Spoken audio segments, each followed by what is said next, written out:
All right, so here we go. Very first question and answer session here on Thursday. What I've done is I went through all the comments that you guys made on all the different posts, whether it was Facebook or Instagram. I picked 4 or 5 of them right here. Got myself a cup of coffee and my Lockjaw mug.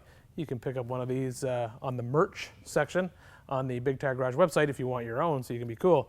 And what I'm going to do is going to tear through these and answer them one at a time, and we'll go from the top. So I'm going to start with, we have Brandon Pedden. Now, he asked on Instagram a pretty simple question, which comes up for a lot of people, and that was the best setup for a Ford 8.8 swap into a Jeep YJ. Now, the nice thing about the YJ is it's probably going to be still leaf spring, so the swap is super simple. But I think what he's really asking about is lockers and shafts and all that kind of stuff. And really that just depends on your budget and what you plan to do with the Jeep. If you have an unlimited budget, which I doubt you do if you're putting an 8.8 in, you could go with air locker and all new chrome moly shafts and new ring and pinion and all that kind of stuff. If you aren't working on an unlimited budget and you're looking just to save some cash, when you're looking for that 8.8, you can look for one that has a limited slip in it already, and possibly look for one that's got a gear ratio close to what you already want to run in the rig. If you really want to add a truss to that axle, a great option is the Artec Industries truss. It basically goes over the center section and has a little bridge that goes down and picks up the actual cast center section on the axle, because that is a pretty common problem with the 8.8s. When you swap them in, the housing can spin on the tubes. So at the very least, you want to weld the housing to those tubes. And if you want to put the truss on, go ahead and upgrade it with a truss. Aside from that, you know, the locker and shafts and gear ratio really depends on tire size and what type of wheeling that you're going to plan to do. If you're just going to stick with like a 33, probably stick with like a 410.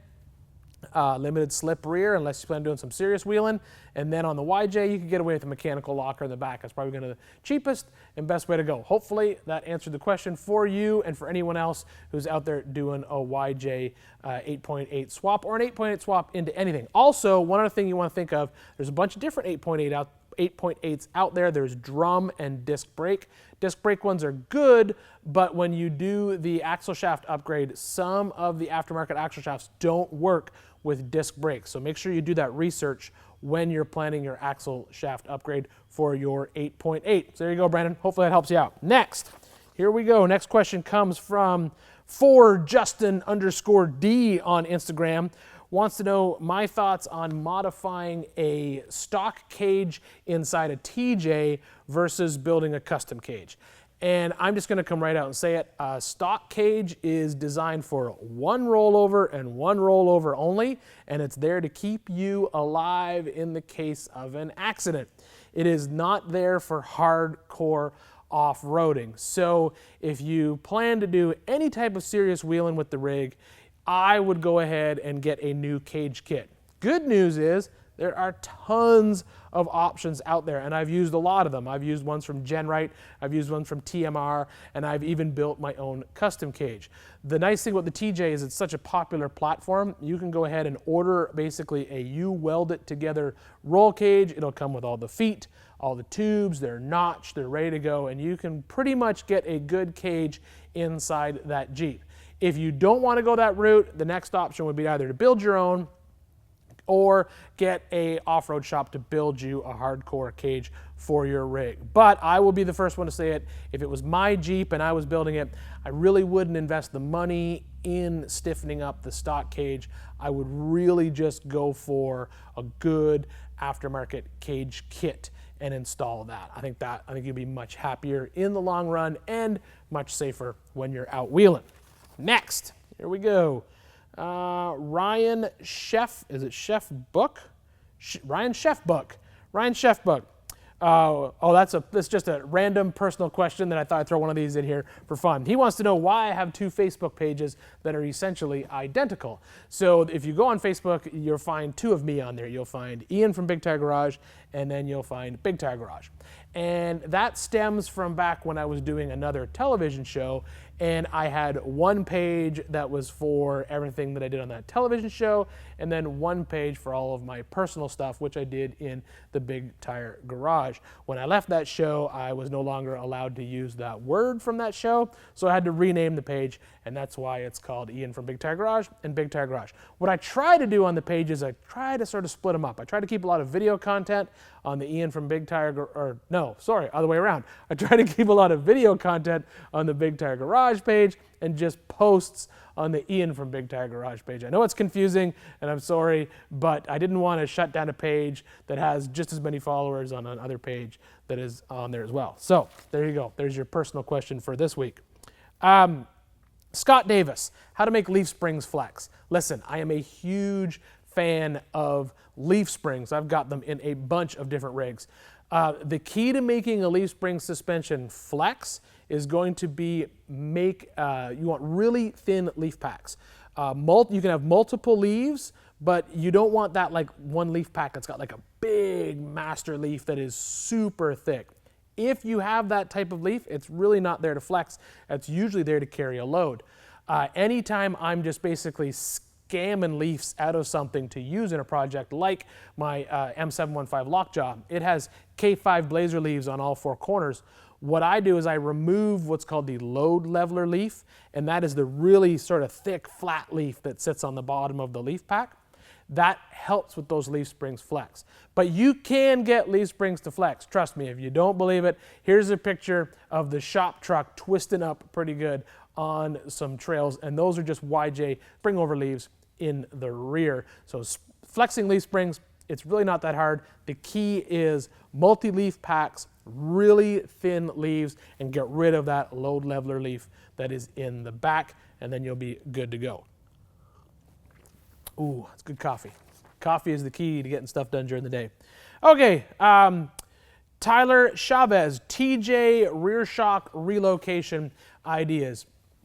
So for anyone who's not familiar with the TJ, in the back, you run out of a lot of space in the back, and the rear shocks are basically on the inside of the frame rail, and they go up and they mount near the fuel tank, I guess would be the best way to describe it. The best upgrade you can do for shock relocation, whether you plan to go to a coilover shock in the future or an air shock or even an ORI or something along those lines, is to what's called outboard those shocks. Now, when you outboard the shocks, you're basically going to move the shock from inside the frame rail to the outside of the frame rail, and there are a lot of companies that make kits that make that a lot easier for you. They'll basically sell you a shock mount.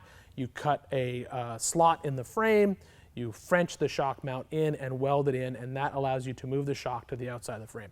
Outboarding shocks on a Jeep TJ is a great idea, even if you're still running the coil springs, because you can move those shocks further out, get them closer to the edge of the wheel. You can run a longer shock for more flex, and eventually, if you do plan to upgrade to coilovers in the future, you've already got the mounts in place. So outboard those shocks, best thing you can do.